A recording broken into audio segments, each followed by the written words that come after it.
I've been studying the feeding of the 5,000 from Matthew's Gospel the last few days, and there are some fascinating aspects of this particular miracle that connect with the Old Testament as well as look forward to the Lord's Supper. So I can't wait to share some of those with you in this video.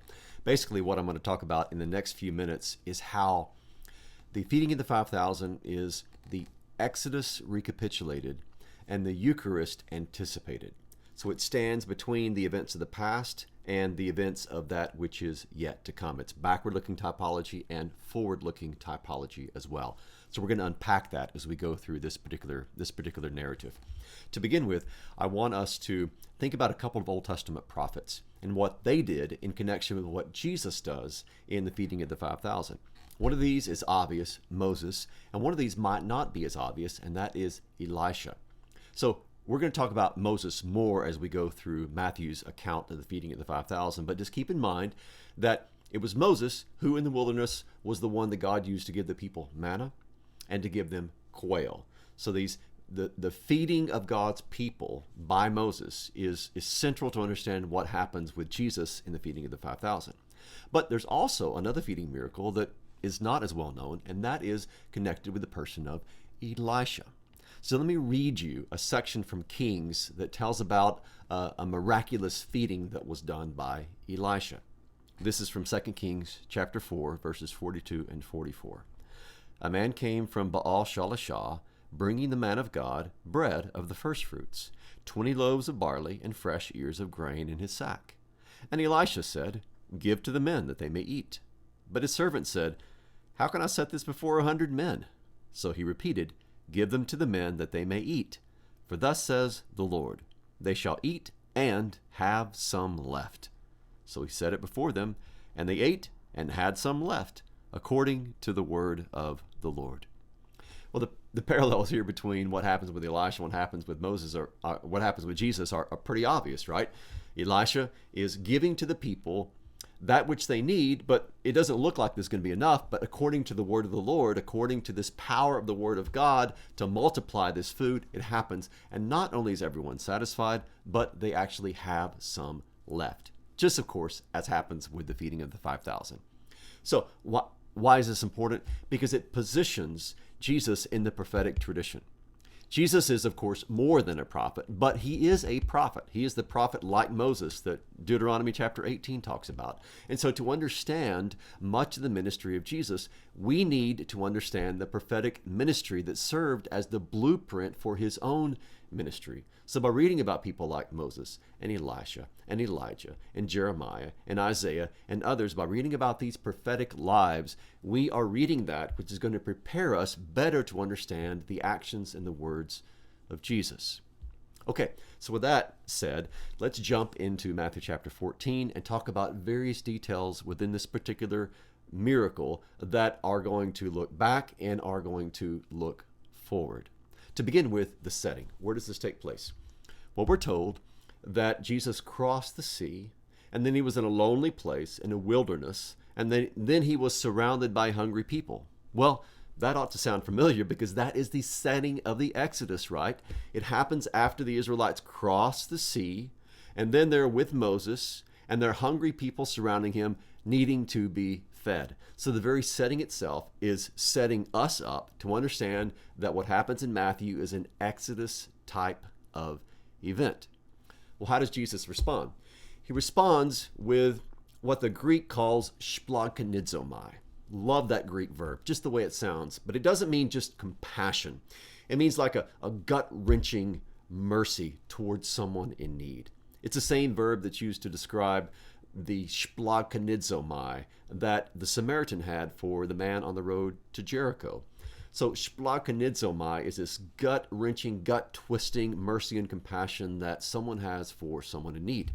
That's what Jesus has for the crowds, not only here, but also in Matthew chapter 9. And it's Matthew chapter 9 where we're introduced once more to another Moses theme, because Jesus has compassion on the crowds because they are like sheep without a shepherd. Well, Moses is the one who gave us that particular metaphor. If you go back to the book of Numbers, it's near the end of Moses' life, and he is concerned that when he dies, who's going to take over the leadership of Israel? Who's going to bring them into the promised land? And he worries that they will be like sheep without a shepherd. And so he introduces the metaphor. Jesus picks up on the metaphor and makes it his own. And so we have another connection. Jesus has compassion. He's worried about the people. They're like sheep without a shepherd. And so he acts as a shepherd to take care of the people during their time of need. Well, when does all this take place? Well, the time frame is also important. Not in the morning, not at noon, not in the afternoon, but in the evening. Why the evening? Because it was during the evening hours that God brought manna to the people, and it was during the evening hours that God brought quail to the people of Israel as well. Well, this new Moses in this new wilderness is about to do a new thing, but he does it in an old sort of way, an old time frame, we might say. He does it at evening. That's when he's going to feed the people. Now, if you go back to Exodus chapter 16, you'll read at the beginning of that chapter that the Israelites, when they were hungry, what did they do? Well, they did the Israelite sort of thing, right? They bellyached, they grumbled. They were ready to go back to Egypt where their bellies were always full. I doubt that. I doubt they were always full there, but that's what they said anyway. So they want to go back to Egypt where we had plenty of food. Well, when you compare with that with what happens in Matthew chapter 14, it's interesting because the Israelites who are there with Jesus aren't the ones complaining. They're not the ones who want to go back to Egypt. But who takes their place is sort of the disciples, because the disciples want to get rid of the people, right? They want to send them away back to the villages to take care of themselves, to buy food for themselves.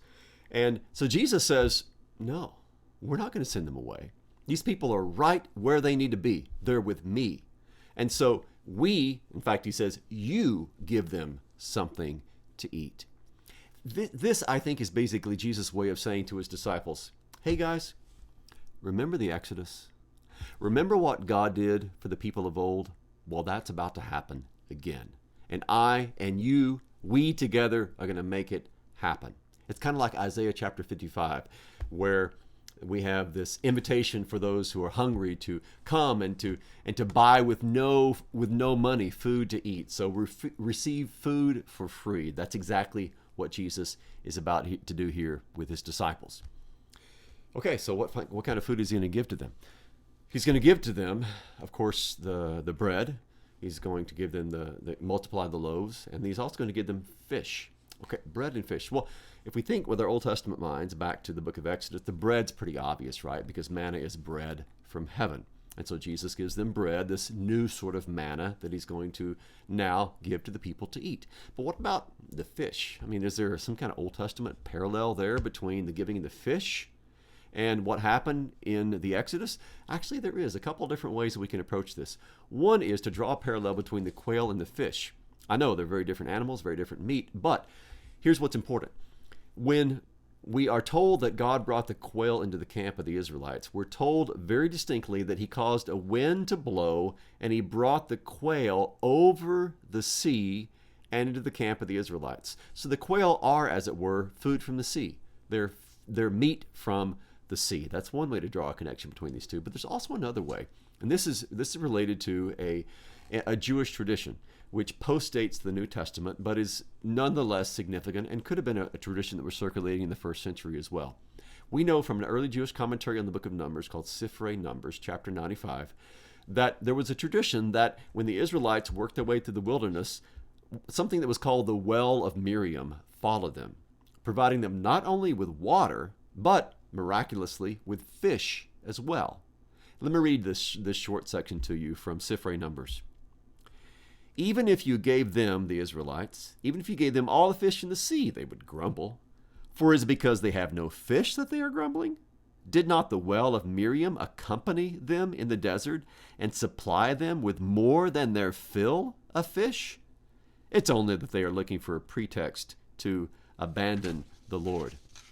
So that's a tradition, that this well followed them, and the well had fish in it, and that those fish fed the Israelites in the wilderness. So maybe that is another connection here that we can make between what happens in Matthew chapter 14 and the Exodus traditions. Now, Jesus tells them to recline on the grass. The Greek that is used there is the verb that's used when you recline, when you lay out on a mat in preparation for a banquet. This was the Roman way in which they didn't sit in chairs, they reclined at the table. Well, what is Jesus doing basically when he tells them to do this? He's telling them, listen, I'm about to prepare a table before you in the wilderness. I'm about to prepare a feast before you. Where there is no food, I'm going to give food. Where there is hunger, I'm going to provide satisfaction, more than enough satisfaction. In other words, Jesus is saying, listen, what all the prophets predicted, I'm about to fulfill. All the prophets talked about how in the Messianic age, what would happen? That which was dead would come alive. That which was dry would now have rain. That which before had no hope is now going to be filled full of hope. That which was a barren wasteland is going to be turned into an Eden-like garden. That's what Jesus is doing here. He chooses to do this in the wilderness on purpose so that we, with Isaiah eyes, with Jeremiah eyes, with Hosea eyes, with these prophetic eyes, can see, aha, I now see why Jesus is doing this. He's feeding the 5,000 in the wilderness because he's fulfilling this vision of the prophets about the messianic new creation that is going to come as a result of the work of the anointed one of God. Okay, now, so we have a lot of backward-looking stuff so far, right? We have the Exodus recapitulated. All these Exodus events are now being done over by Jesus in order that he might be the one who provides a new Exodus for the people of God. But there's also what I called the Eucharist Anticipated. So what I mean by that is that if you look at the Greek from these verses, Matthew chapter 14, 19, and 20, if you compare that to Matthew chapter 26, verse 26, which is the institution of the Lord's Supper, there are no less than 6 parallels in the Greek between what is described, how Jesus is described feeding the 5,000 and how Jesus is described about to give to his disciples the bread of the Lord's Supper. So rather than showing you in Greek, what I've done is given you the English quotes, and I've put in bold all the words that in Greek are going to parallel between these two sections. So let's take a look at those right now. Matthew chapter 14 says that Jesus ordered the crowds to sit down on the grass, and taking the 5 loaves and the 2 fish, he looked up to heaven and said a blessing. Then he broke the loaves and gave them to the disciples, and the disciples gave them to the crowds. Then, moving on to the institution of the Lord's Supper, Matthew 26. Now as they were eating, Jesus took bread, and after blessing it, broke it and gave it to the disciples, and said, "Take, eat, this is my body." So these two particular sections share a lot of common vocabulary. This is the way in which the gospel writer and Jesus are making sure that we draw a connection between what he does to the feeding of the 5,000 and the institution of the Lord's Supper. So I think what's going on here is this. We are accustomed to thinking about all these various meals in the Bible as isolated events. You can kind of think of them as pictures. There's the picture of the tree of life. There's the picture of the manna. Excuse me. There's the picture of the giving of the fish. The giving of the quail. There's the picture of the showbread, the bread of the presence. There's a picture of the Lord's Supper. There's a picture of the end time banquet, the Messianic feast.